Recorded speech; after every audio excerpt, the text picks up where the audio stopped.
I've been transported into a book, and now I'm playing the role of a stunning background character with barely any significance. The only real interaction I have with the main characters? Delivering a love letter to the male lead under the reputation of the most beautiful girl in the department. And my grand contribution to the story? One sentence that reads, Paul Pittman, the most eye-catching guy in the music academy, was adored by every girl who crossed his path. Even the department beauty once gave him a love letter, but he didn't even glance at it. This was all to highlight how he only had eyes for the female protagonist. So, all I have to do is throw a love letter at Paul and call it a day? Great. Task completed. Welcome to Hihistory channel. Subscribe to follow all our latest adventures. Story begins. In my original life, I was a small-time actress. No formal training, just a poor girl trying to scrape by, getting into acting mainly because I lived near a film studio. Eventually, I fell in love with the craft, but with my average looks, I could only play bit parts and background characters. Now though, I've been blessed with this beautiful face. I could study acting, land big roles, maybe even win awards. I cackled in my bed at the thought. My roommate, Nana White, pulled back the curtain of my bed.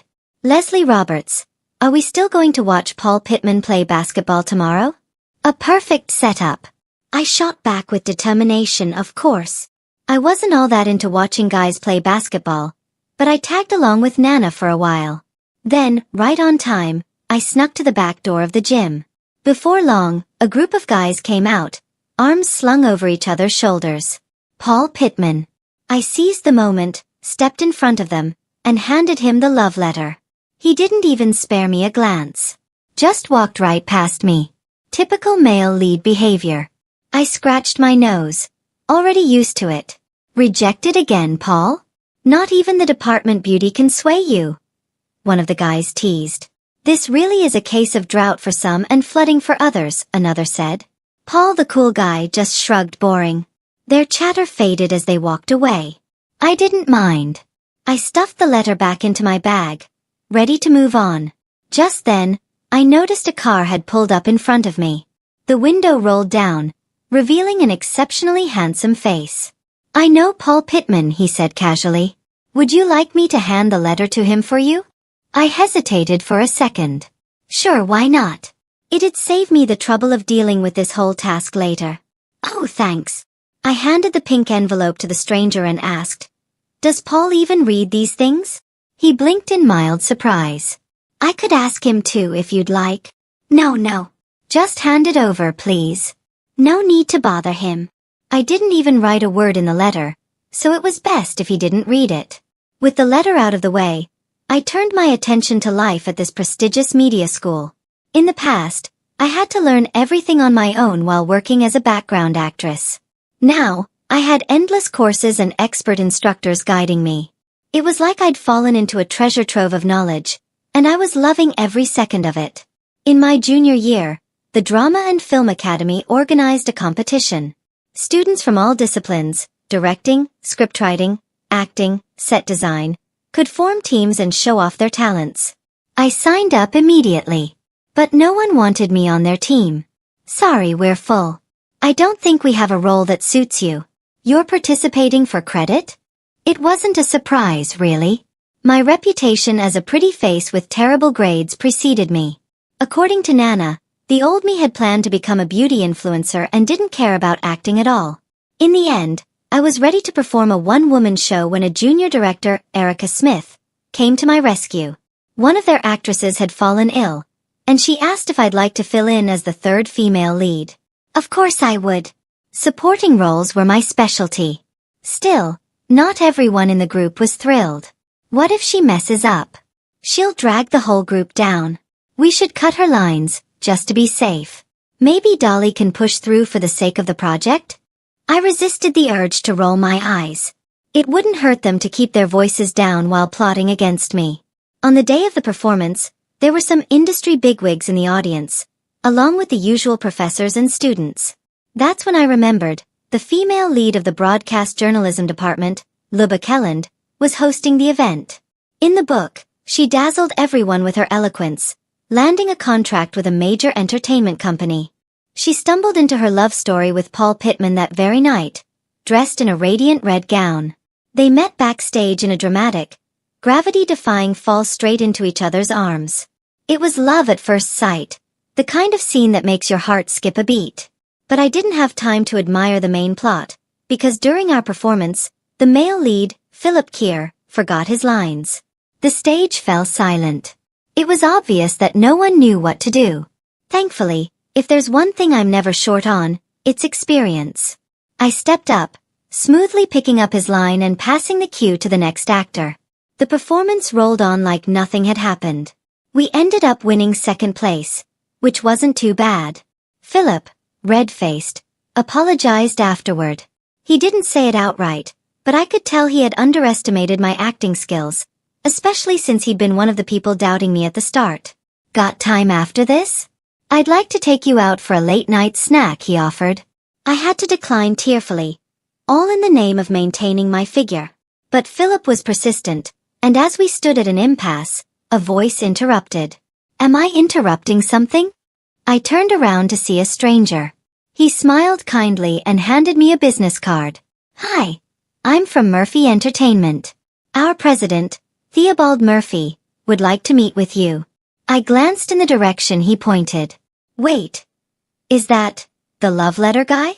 Hello, I'm Theobald Murphy, the man said, standing before me. Hi, I'm Leslie Roberts. I shook his hand, still in a daze. I thought he was just one of Paul Pittman's friends, helping with the letter. Turns out he's the president of an entertainment company? Unable to resist, I asked, so, you and Paul Pittman are? Oh, I'm his uncle, he said matter-of-factly. What? I forced a laugh. Oh, uncle. Haha, you look so young. And kind. I was spiraling into madness. I'd like to sign you, he said, cutting straight to the point. I was still reeling from the shock, but this guy? He was all business. Could this be a scam? I quickly Googled him, and sure enough, his face matched the pictures online. Still, I found it hard to believe. But why? You have talent, Theobald Murphy said, his tone serious. I looked him square in the eye. I just played a ditzy girl, though. To make it look effortless takes skill, he replied, confidence unwavering. I couldn't help but laugh. He wasn't wrong. But there was no talent, just 10 years of grinding it out in the background. I had to be cautious about signing with a company. After all, it could dictate the rest of an actor's career. From what I found online, Murphy Entertainment seemed reputable. They had a track record of grooming talented actors and producing well-known films. But still, I thought it'd be wise to consult with a few people before making any hasty decisions. Somehow though, by the next day, rumors spread like wildfire.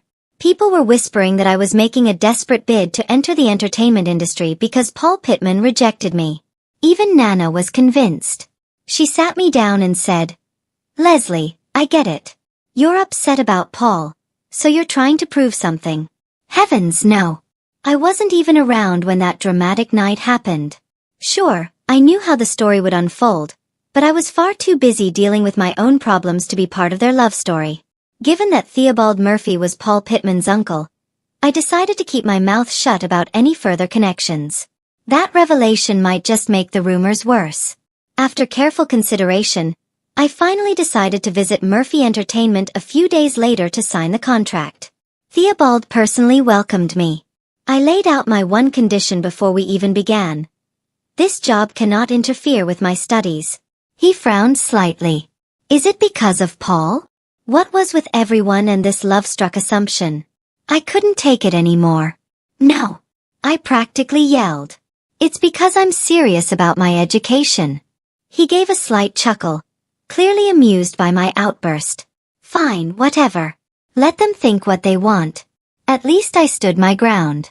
That summer, the company lined me up for a role in an acting competition show. This would be my public debut, and my agent Taylor was quick to remind me of how tough it would be. As a newcomer, your acting is going to be scrutinized by the veterans and the audience. You must be humble and open to all criticism, she warned. No matter how harsh it gets, keep your attitude in check. Don't let anyone see you lose your cool. I nodded, promising to stay professional, even though I knew the entertainment world could be brutal. There were 20 contestants in total, with 3 seasoned mentors and a panel of 100 judges. The contestants would be eliminated one by one, with scores ranking from highest to lowest. Some of the other participants had been in the industry for years, familiar with one another, chatting away in small groups. Meanwhile, it was just me and Luba Kelland. Yes, the female lead herself had arrived. It seemed that her company had also sent her to this show to gain more exposure and popularity. In the original novel, there was no mention of us meeting in a competition like this. I guess my presence had already started to alter the storyline. In the first episode, we were mostly getting to know each other and preparing for our performances. I'd be lying if I said I wasn't nervous. When the episode aired, the live comments rolled in. Who are these new faces? Probably here just to get their names out there. Could the show please stop bringing in people with no acting skills? It's painful to watch, Exactly. I just want to see real actors showcasing their talent, not some newbies. But that Leslie Roberts girl. She's pretty. She's totally my type, This isn't a beauty pageant. We're here for acting. If you want to ogle pretty faces, go somewhere else. Agreed. She's obviously just a waste. My understanding of the show came mostly from how Luba Kelland became famous through it. But it wasn't her acting that made her go viral. It was her half-dead corporate worker attitude. In the pre-show interview, when asked, "Why did you join this competition?" she answered flatly, "Because the company told me to." The interviewer probed further. "How long do you think you'll last on the show?" She shrugged, "I don't know. I just hope it ends quickly." This response sparked a fierce debate online. One group of viewers criticized her for not respecting the stage, while another praised her for being genuine and relatable. A real person in the entertainment industry who resonated deeply with the working class. The more they fought, the more famous Luba became. She stayed in the competition until the very end, narrowly missing elimination in the final few episodes. It was as if she had been blessed by fate. In contrast, my own response was much more boring. I wanted to learn as much as I could and stay in the competition until the very end. For the first round, I was partnered with the renowned veteran Melinda Hackett to perform a classic farewell scene. The plot revolved around a supporting character who, on her deathbed, devised a plan to drive a wedge between the female lead and others, requesting to see her one last time to say goodbye. While discussing the script, Melinda naturally chose to play the female lead, leaving me with the role of the scheming woman. The comments during the live broadcast were relentless. "Please don't ruin this classic scene. Melinda Hackett's time is precious. Please don't waste it on amateurs. How can a newcomer handle such a complex role? Just eliminate her already. Remember when she said she'd make it to the end? Hilarious. So cocky. It's all an act, setting up a persona." I didn't know about these comments, of course. Instead, I focused on immersing myself in the role. The character I was playing was ruthless and venomous, but her tragic fate was undeniable. Born with a desire to climb, she found herself constantly falling short of her ambitions. In a way, she reminded me of my own past. Growing up with nothing, possessing neither beauty nor grace, but still burning with a desire to rise above my circumstances. Everyone thought I was overreaching, out of place, and incapable, yet I refused to back down, stubbornly fighting against fate. Couldn't one fight back, even when fate tried to crush them? In the scene with Melinda Hackett, I lived through the character's schemes, struggles, and eventual acceptance of her tragic end, dying in a dark corner of the stage. When the curtains finally closed and the stage lights came back on, I was still lost in the emotions of the performance. The comments during the broadcast shifted dramatically. "Well, she cries so beautifully. I'm officially in love with her looks." I take back what I said. Her performance was actually pretty good, How does a girl in her 20s act with the emotional depth of someone twice her age? I get it. I totally get it. It's like the character possessed her, No wonder she was so confident before. Are these paid comments? Melinda Hackett was clearly the standout. Why can't both of them be great? Not everything has to be a competition. After the performance, I collapsed in the dressing room, too exhausted to speak. But the mentors were highly professional, pointing out several of my weaknesses, which was incredibly helpful. Each following round went smoothly, and many contestants were eliminated one by one. However, the show's producers seemed determined to create drama, continuously pairing me with Luba Kelland. I guess the contrast between us, the only two new faces from the same school, was too tempting to ignore. Our first real interaction didn't happen until the competition was halfway through. At that point, we were assigned to a group with two other actresses to perform a scene about life in a cramped rental apartment.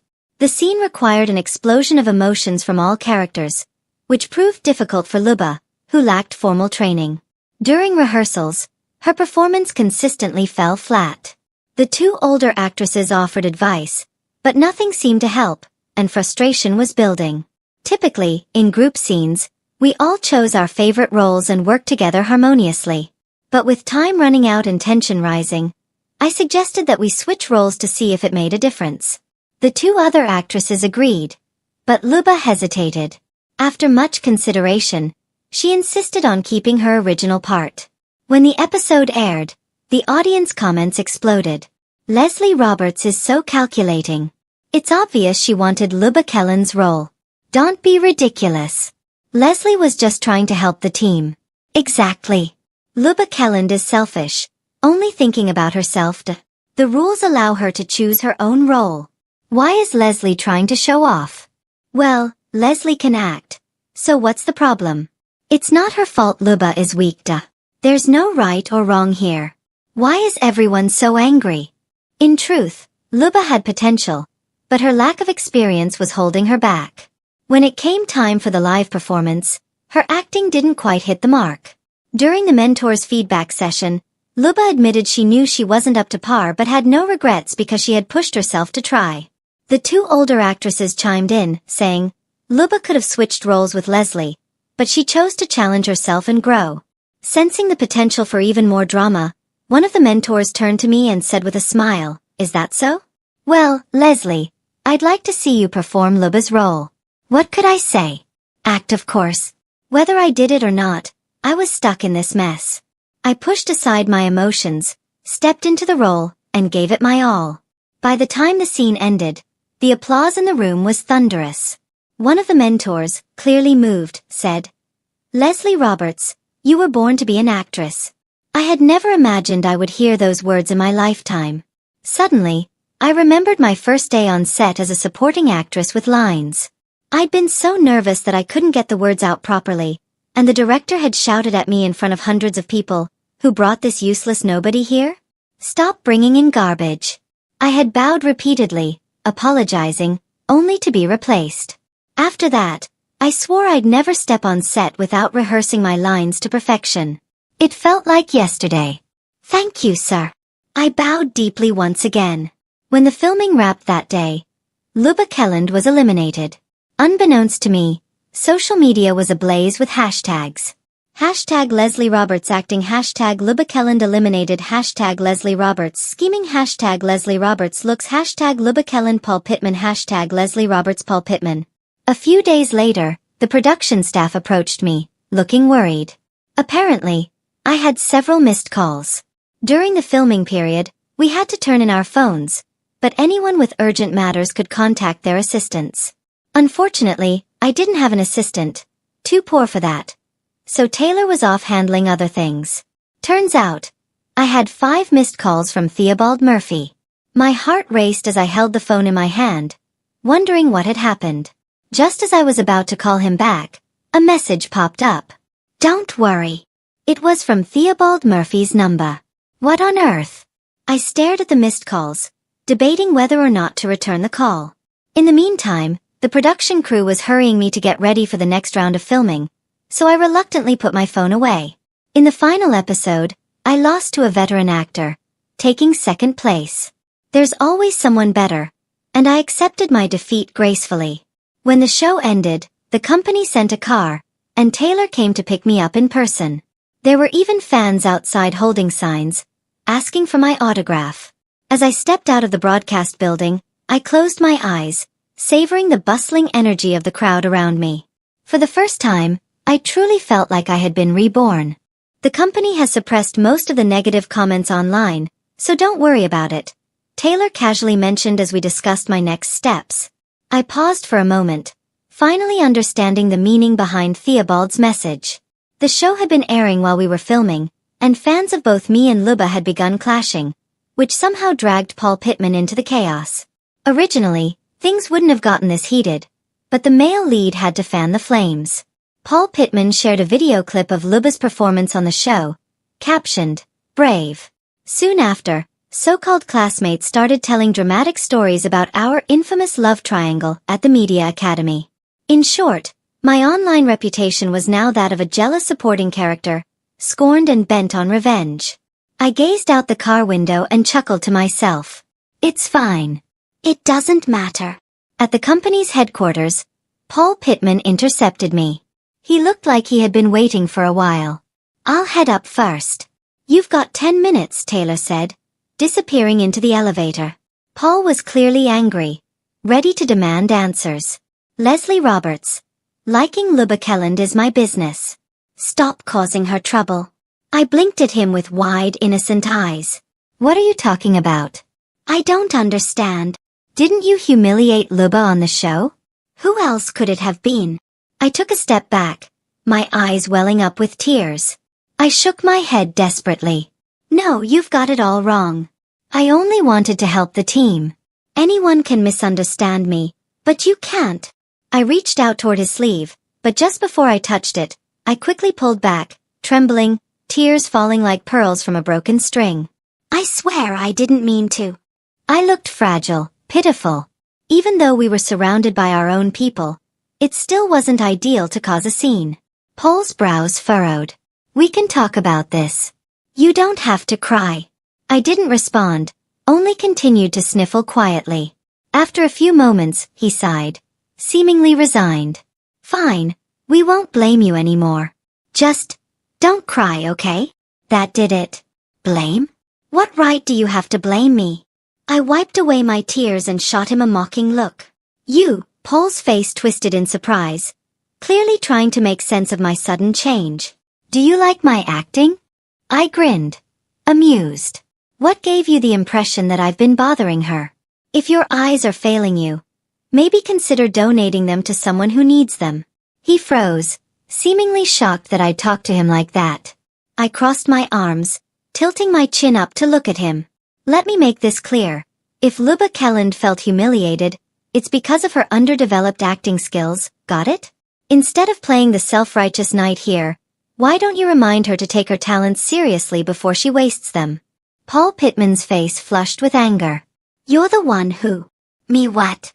"Look, don't come looking for me unless you've got something important.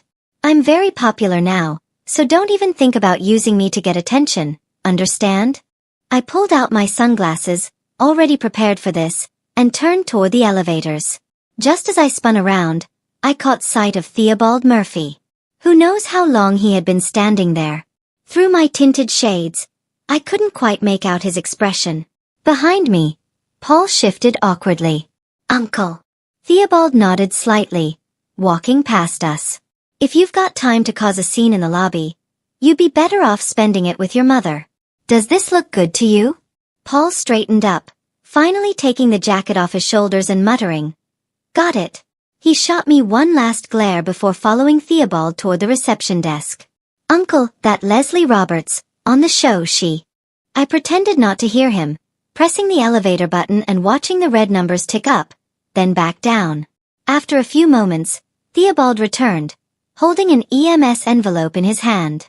Whatever it was, it must have been important for the big boss himself to retrieve it. "Leslie Roberts, there's a bouquet for you," a bright voice chimed in behind him. It was the receptionist. I thanked her and took the flowers, noticing the card attached. It was from Philip Keir. With that distraction, Theobald entered the elevator first, and I quickly followed, standing apart from him. The elevator was spacious, yet I felt a strange tension in the air, probably because I wasn't used to having someone standing behind me. I stepped back, aligning my shoulder with Theobald's, and finally relaxed. He had one hand in his pocket when he suddenly asked, "What kind of flowers are those?" I blinked, glancing down at the sunflowers. "Oh, just something from a classmate to congratulate me on finishing the show." What classmate? One from my class. You wouldn't know him. Oh. Out of the corner of my eye, I saw our reflections in the mirrored elevator walls. One suited in sharp attire, the other in a casual jeans and t-shirt combo. The contrast was stark, yet oddly harmonious. Theobald Murphy. How do you think I did on the show? The reflection of the suited man in the mirror quirked a small smile. Not bad. My spirits lifted instantly. I was at the company today because Taylor said we needed to discuss the next steps with several departments. But when Theobald joined us in the small meeting room, I was surprised. Taylor didn't seem fazed, giving a brief greeting before handing me a stack of documents. Take a look at these. We'll go over them in a bit. Got it. The room was quiet. Suddenly, Taylor coughed softly, leaning in to whisper, I just want to remind you, there's nothing wrong with dating, but try not to get caught by the paparazzi. It wouldn't look great, right? She must have been concerned after seeing Paul Pittman approach me earlier. I clenched my fists, making a vow. Don't worry. No dating until I've won Best Actress. Taylor blinked at me, looking a bit thrown off, before glancing over my shoulder. Yeah, that works too. The documents were extensive, but they essentially boiled down to 3 choices. First, capitalize on my current popularity by appearing on more variety shows. Second, star in an adaptation of an intellectual property, IP drama that the company had recently acquired. Third, audition for a project with one of the country's top directors, though even if I were selected, I'd need to commit to a year-long intensive training. The first option wasn't really my style. The second and third, though. I'd like to audition. It'll be a learning experience. No problem. That means the IP drama will go to Mabel Holenkamp, said William, another senior agent in the company, who immediately chimed in. Taylor laughed. The audition and the IP drama aren't mutually exclusive. Why are you so eager to claim it for yourself? William slapped the table. The company only sends one person for the audition, and you're already letting her have that. You can't hog everything. Taylor pushed back. The IP's lead character is clearly a better fit for Leslie Roberts. William wasn't having it. Fine then. Let me take Mabel Holenkamp to the audition, and you can have the IP. Taylor frowned but didn't reply. William sneered. What's the problem? Are you afraid that if she doesn't get selected, you'll end up with nothing? Just one newbie, and you all think she's some big shot. William, watch your tone, Taylor snapped. What am I wrong? It's not easy to land a role in the old Masters film, and you lot are trying to have your cake and eat it too. I hadn't been with the company long, but I'd heard about William and Taylor's rivalry. Apparently, when Taylor went on maternity leave, William snatched up her resources and top clients. Theobald sat at the head of the table, his face darkening. He looked at me and said, You need to choose wisely. Resources won't wait for you. If you prepare for the film, I'll give the IP to someone else. Leslie Roberts. Taylor gripped my hand tightly, signaling for me to think carefully and not make a hasty decision. I knew everyone thought I had little chance of being selected for the film. But still, I'll go for the audition. Good. William grinned, looking more pleased than anyone else. I smiled, reassuring Taylor, I'll make you proud. Her worried expression softened, though she still seemed concerned. The audition process went smoother than my hair on a good day. In the past, when I had no roles to play, I'd worked as a stunt double for action scenes, earning some recognition in the industry. But that wasn't the key. The moment the assistant director laid eyes on me, his face lit up. Perfect. You're absolutely perfect for the big screen. So before I could even draw the massive sword strapped to my back, I was placed on the shortlist for consideration. I spent my entire senior year juggling schoolwork and training. Luck was on my side, and I landed the role of the second female lead. The protagonist had already been chosen. An industry veteran, well-respected and a multiple-time Best Actress winner. Even over the phone, I could hear Taylor's pride practically radiating through the receiver. She almost shouted it for the entire company to hear. What? She got the part? Which part did she get? Later that evening, I saw Theobald Murphy's social media post. Of course, you're the one who excels. After graduation, I headed straight to the West Town Desert to begin filming without missing a beat. The director was a tough one. Working in high temperatures, high pressure. Every day, as soon as I got back to my trailer after filming, I collapsed into bed, too tired to even remove my makeup. One afternoon, my assistant, Ling Xiao, told me, "Theobald Murphy's in West Town too." I blinked, barely awake. "How do you know? The juice we all had today?" "He sent it." "What?" "You were filming at the time, so he didn't want to disturb you. He stopped by to greet the director and watched for a long while before leaving." "Watched for a long while?" I opened my eyes fully. That day's scene involved me fighting off 10 men to protect the female lead's escape. I ended up bruised and battered, every bone broken, dying in a blaze of glory. For the sake of realism, I took a few real hits during filming. Perfect timing. The boss showed up right when I was giving my all. Maybe I could use that as leverage when negotiating later. I cackled to myself. Once the movie wrapped, I barely rested, immediately jumping into back-to-back projects. Taylor asked if I was tired, if I wanted a break. I shook my head. If acting doesn't kill me, I'll keep going till it does. Without realizing it, 2 years flew by. The film premiered on schedule, becoming a box office hit, propelling me back into the spotlight. Add to that 2 company-produced dramas that followed suit, and the name Leslie Roberts once again dominated the entertainment headlines, taking the top spot across platforms. I attended one gala after another, never touching a single drink. Taylor often nudged me. "You've got to give face to certain people, you know." I turned to Theobald Murphy, feigning exhaustion. "I've been acting non-stop, it's tiring." He merely chuckled, downing the drinks for me. At these events, I often ran into familiar faces. Paul Pittman had now made a name for himself as a musician, contributing soundtracks to many of Murphy Entertainment's projects. But despite his success, he didn't look happy. I found myself staring at Paul Pittman, lost in thought. Where were we in the novel now? I racked my brain, trying to recall the storyline. Suddenly it hit me. The male and female leads were fighting. For the past 2 years, Luba Kelland had been thriving in both variety shows and film, and her on-screen chemistry with a fellow male guest had ignited rumors everywhere. The production team had cleverly played into it, making them one of the most popular couples in the entertainment industry. Paul Pittman, however, had grown jealous. He wanted Lai Yuba to distance herself from the rumors, but she was in a tough spot. Half the show's ratings came from that manufactured romance. Paul seemed to notice my gaze. He hesitated for a moment, then, drink in hand, walked straight toward me. He stood next to me, silent, not saying a word. I waited, expecting him to speak, but he remained annoyingly quiet. What the hell? I was just about to leave when I spotted something out of the corner of my eye. A photographer, likely one of the invited journalists, aiming his camera right at us. The more I thought about it, the more it made sense. In the novel, Paul had also been caught on camera standing next to another actress, which sparked jealousy in Luba. The 2 leads had a massive falling out, eventually leading to Luba cutting ties with the manufactured romance on her show. And now, once again, I was unknowingly roped into this ridiculous triangle, chosen as the pawn to trigger their next dramatic conflict. Furious, I glared at Paul. "Did you do this on purpose?" He clearly wasn't expecting such an outburst from me, taking a sip of his drink and shifting his gaze away. "I don't know what you're talking about." "Oh, really?" I sneered.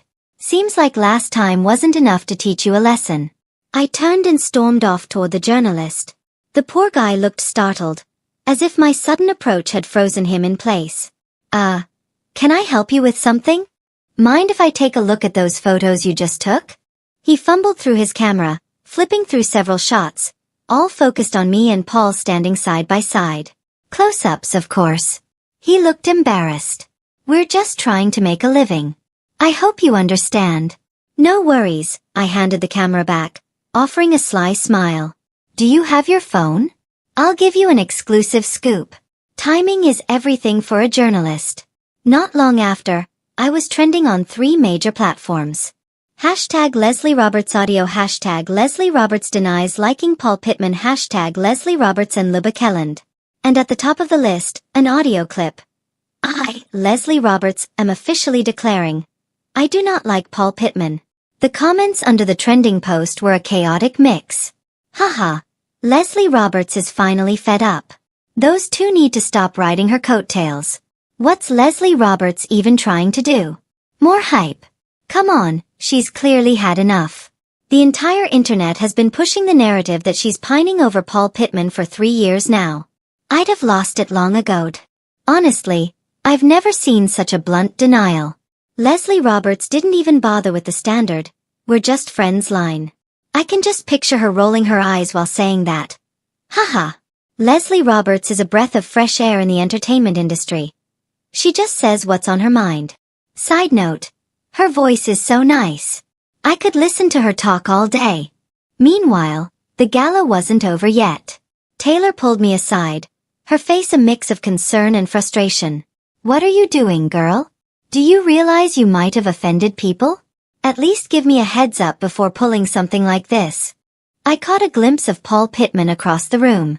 His expression was dark, undoubtedly having seen the news by now. I'm a person, not a prop. I don't owe him or anyone else the courtesy of playing along with their script. If I had told you, you wouldn't have agreed, I replied. Taylor was nearly pulling her hair out. It's not about me. Paul's Theobald Murphy's nephew. And you just... Oh right, I forgot. Where is Theobald Murphy anyway? Taylor sighed. He's resting in one of the private rooms.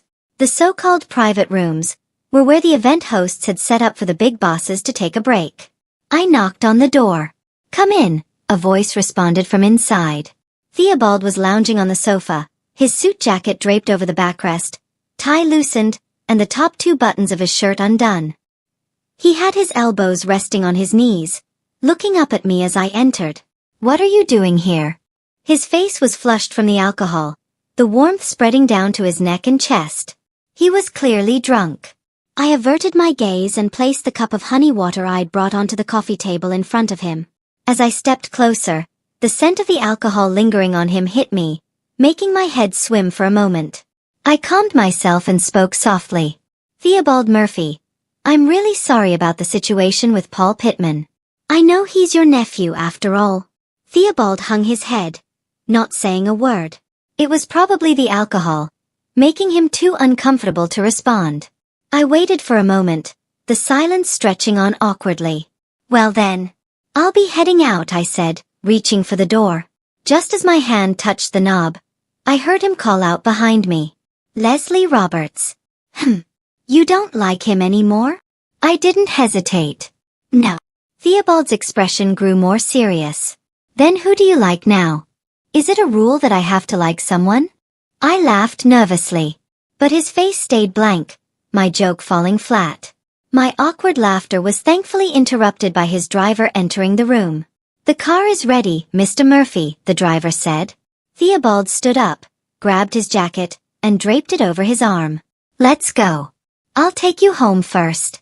I rubbed my nose. Oh, okay. The whole ride, Theobald kept his head turned toward the window. Anyone would have thought he had a stiff neck.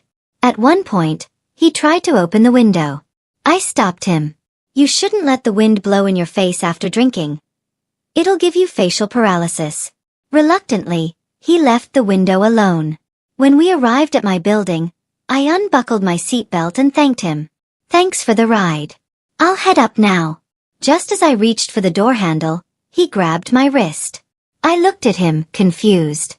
He stared at his hand, seemingly surprised by his own actions. After a pause he asked, Could you? What? I blinked, waiting for him to finish the sentence. After a long moment, he sighed. Never mind. It's nothing. He let go, leaning back and closing his eyes, clearly exhausted. When I got to my apartment, I found myself walking into the darkened room and instinctively drawing back the curtains. Sure enough, Theobald's car remained parked below for what seemed like ages before it finally drove off. As time went on, my opportunities continued to grow. Some of them came from my own hard work and auditions. Others were secured by the company. Taylor once mentioned that some were personally negotiated by Theobald Murphy himself. People online are starting to joke that you're the crown princess of Murphy Entertainment, Taylor said with a smirk. Even within the company, they're saying you're Theobald's chosen one. I was busy sorting through scripts and didn't respond. But you've earned it, Taylor continued. Your first film won you a Best Supporting Actress award, and every show since then has been a hit. You don't know this, but 2 of the artists who left me for another agent are begging to come back. I finally looked up from my scripts. Taylor, if you find someone promising, you should still keep an eye on them. And you're not enough, she teased, though I could see the seriousness behind her words. I didn't respond. Recently, a famous Chinese-American director, John O'Shea, had been preparing for his new film and was casting Chinese actresses. His work had won nearly every international award out there, and I had applied. You're not lacking in ambition, Taylor remarked. Of course I wasn't. I'd never been one to hide my drive. Many actors in the industry had also applied. Everyone knew that landing a role in his film could open the door to the international market. Luba Kelland had applied too. She was a stunning beauty with a look that suited international tastes. The casting director couldn't stop praising her. We both made the cut. But just one day before filming was set to begin, Luba suddenly announced that she was withdrawing from the project. The director was furious, calling her irresponsible and declaring that she'd never work in international films again. Watching her walk away with such determination, I realized this was the climax of the book. Paul Pittman had just had an accident at his concert, breaking his leg and being rushed to the hospital. And there she was, giving up her career to be by his side. It was fitting. Everyone has their own path. She would find happiness in love, and I would pursue my dream. When filming abroad wrapped up, my 5-year contract with Murphy Entertainment was also coming to an end. The media had already made their assumptions. Of course she's renewing her contract. She's basically their princess. I have a relative at Murphy, and they haven't heard anything about Leslie Roberts talking to other companies. Nothing to see here, folks. But then, John O'Shea's company made me an offer too. If I were her, I'd go with John O'Shea. It's a guaranteed path to becoming an international star. Murphy isn't a bad option either. Especially with Theobald Murphy being so handsome. Ha! You clearly haven't worked under a boss before. No matter how good-looking they are, a boss is still a boss. Taylor looked like she was on the verge of tears. You're not really leaving, are you? I asked, where's Theobald? I had been wanting to talk to him, but he seemed impossible to reach lately. Theobald's sick, his assistant Ben Benson informed me over the phone. Despite my busy schedule, I managed to clear an afternoon to visit him, armed with bags of groceries and gifts. Ben opened the door for me, then excused himself to return to work. Theobald looked up as I entered. You've made up your mind? I nodded. You're going to sign with John O'Shea? I shook my head. His eyes lit up. Then I'm not renewing the contract either. Why? I want to open my own studio. He quietly sipped his porridge, and only after he finished did he finally speak. That's probably for the best. Theobald, I said, my tone more serious than ever. Thank you for all your care over the past 5 years, but I don't want to rely on you forever. He tugged at the corner of his mouth in a half-smile. Don't worry about it. Everything I did was for the company. I shook my head. Before the audition for the film, Taylor gave me the renewal contract, but I didn't sign it. You must have guessed I didn't plan on renewing. Yet you still let me join the cast and explore the wider world instead of keeping me tied down and squeezing out my last bit of value. And when I was flying to Barcelona, I knew you weren't just traveling for business. It was because I mentioned that I was nervous about going abroad for the first time. That's why you came along. Theobald glanced out the floor-to-ceiling window. What's the point of all this? Theobald glanced out the floor-to-ceiling window. What's the point of saying all this? You're still leaving. And you're not even giving me a... What? The last few words were barely audible, and I wondered if I'd misheard him. Although I wasn't signing with John O'Shea's company, my next film was still a collaboration with him, which meant I'd be abroad for another year. I had no energy for a romantic relationship, and besides, it wouldn't be fair to him. If there was no future, I'd rather not start anything at all. So I told Theobald, I've always said, no romance until I've won Best Actress. To my surprise, he remained calm. I know. 2 years later, I won Best Actress for my role in John O'Shea's film. Theobald sent me a message. Nothing left to say now, is there? I replied. Still haven't changed your mind? His response was quick. My heart is steady. After knowing each other for a decade and dating for 3 years, Theobald finally brought me home to meet his family at a large family gathering. Their mansion sat on a hillside, resembling a castle straight out of a movie. It wasn't until that moment that I remembered. Oh right, he's the male lead's uncle. Naturally, his family was as affluent as expected. When I saw Paul Pittman it was, well, awkward. He looked equally surprised. Leslie Roberts, you. I smiled at him. Mind your manners. Call me Aunt. In the crowd, I also caught a glimpse of Luba Kelland. Despite their different backgrounds and the trials they'd faced, she and Paul had finally gotten married. The novel's story had long since ended. Luba was trailing closely behind Theobald's eldest sister, Paul Pittman's mother, cautious and careful with every step. But Paul's mother didn't seem particularly fond of me either. What's going on with our family? In the past few years, everyone who's joined has been from the entertainment industry. She was definitely being too polite. I was about to retort when I was interrupted. Leslie Roberts. Oh my goodness, it really is you. I just adore your movies. I've watched them so many times, exclaimed a well-dressed lady from across the room. I smiled and thanked her. Paul's mother, still wearing that tight smile, chimed in, is that so? Then, Leslie, would you mind taking a photo with Mrs. Johnson? Of course, I nodded, posing for the picture with Mrs. Johnson. Afterward, Theobald explained to me that the Johnson family had close business ties with the Pittmans, and his mother held them in high regard.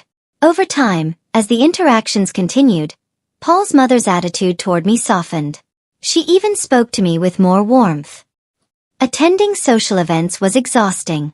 I now had a newfound appreciation for what Theobald had done for me all those years. Sensing my shift in mood, Theobald asked, "Are you tired? You can rest in my room for a bit."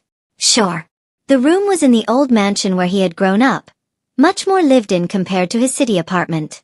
I had planned to rest, but curiosity got the better of me. I started exploring. There were childhood photos, trophies from competitions, books he'd read, toys he used to play with. And then there was an envelope that looked all too familiar. Half an hour later, Theobald came to get me. I stood by the desk, holding the envelope. Hey, I remember the first time we met. You offered to help me deliver my love letter. Did you ever give it to him? Theobald froze for a moment. I did. I teased him. Oh really? Did he read it?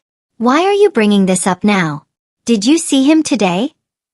Do you still have feelings for Paul? I burst into laughter and pulled out the envelope. Then what's this? He looked slightly exasperated as he explained. I really did give it to him. It was right here in this house. Oh. I raised an eyebrow. Theobald sighed. He didn't read it. He threw it in the trash. So you fished it out? I asked, amused. Ignoring my question, he retorted. Why are you asking? Did you really like him that much? I grinned. Aren't you even the least bit curious about what's inside? Why didn't you open it? He let out a dismissive snort. I don't care to. Come on, just take a look. He begrudgingly opened the envelope, muttering, fine. I'll read it. Then I'll burn it. He pulled out the letter and unfolded it, only to find it completely blank. Ha! I laughed, grabbing a pen. I took the empty letter and wrote, I love acting. I love myself. And I love you. I carefully folded the letter, placed it back into the envelope, and handed it to him. This, I said softly, is my real love letter. The end. Thanks for stopping by. Subscribe and hit the notification bell so you don't miss out on any new videos.